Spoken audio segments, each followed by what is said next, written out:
I would like to thank True Royal Family for sending me this article. Now, you're probably looking at this picture right here in this quote and saying, it's about us, right? Actually, it's quite the opposite.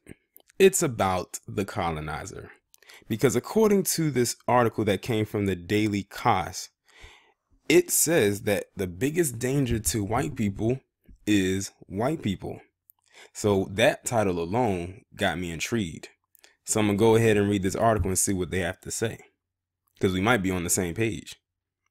People say they voted for Trump because of economic anxiety, and they put that in quotations. What they really mean is fear of black and brown people. Trump's whole campaign was an appeal to people's fear of immigrants and minorities. Of course, to his voters, immigrants is a code word for minorities. Trump's claim that Mexico is sending criminals and rapists put him in a political map. He recently said that gang members are slicing and dicing white women. His support is strong among white supremacists and others who secretly or not so secretly long for an America where they can feel safe from those scary people of color. And then there's the real world. While whites might feel safer away from minority-infested inner city, where crime is supposedly rampant but science says otherwise, it turns out the most dangerous places for white people are regions that are predominantly white. In other words, Trump country.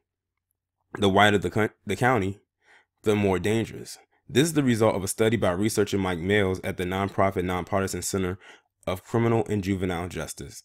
Overall, white Americans who live in predominantly white and Trump voting counties are 50% more likely to die from murder, gun violence, and drug overdoses than whites who live in the most diverse and Democratic voting counties. Diversity isn't only good for whites. Diverse neighborhoods are also safer for people of color. Republicans, or I should call them Republicans, have long used fear of blacks, Hispanics, and immigrants to get people to vote against their own economic interests. Now we know that those people are also voting against their physical safety. Racism harms minorities and is also self-destructive. It's a lose-lose proposition. I have to say, I have to agree. I'm surprised how short the article really is. I remember when I did a video on my original channel called Trump Regrets and how heavily trolled that video got because it was right after the election.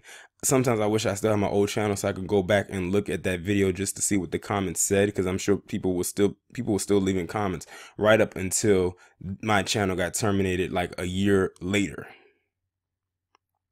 But it's not like what this person said is wrong. And the person who did the study research, the person who did it, I'm very sure was a white male. It's crazy how a lot of white people have a lot of stuff to say when it comes to these stats and stuff like that, but they leave out the part that it's another white person that comes up with these stats when it goes against them. Let me read this again. It says, overall, that means it's a collective.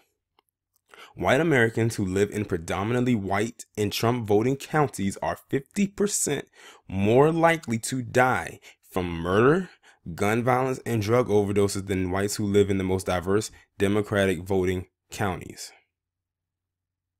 But they will not talk about white on white crime, but they dwell on black crime. 50%, that's half of their population if you want to talk about 100%. But I feel nothing about their murders. I feel nothing about their gun violence, and I for damn sure don't feel about their opioid plague. You already know how I feel about that. That's where the whole I feel nothing came from. But many of them will look at an article like this and continue to deny that it even happens. We know what Trump meant when he said make America great again. I know what he meant by that. We know what he meant by that. They are the ones that act naive to act like they don't know what he meant. I mean, when they first started that whole Make America Great Again and people was asking them, what does that mean? And they said they didn't know. They knew, but they just didn't want to admit to it on camera when they were asked by news reporters. They have fooled no one but themselves. They say Trump's going to do this and do that for them. He's not going to. It's just a bunch of lip service, like many of the other presidents before him gave to the American public. It's just that his speaks directly to them, and they'll listen. As we can see, they have become very emboldened under his reign, if you want to call it, because I am not calling it leadership, because that is not a leader by far. But this is their issue. This is their problem. They voted for him, and they voted him in.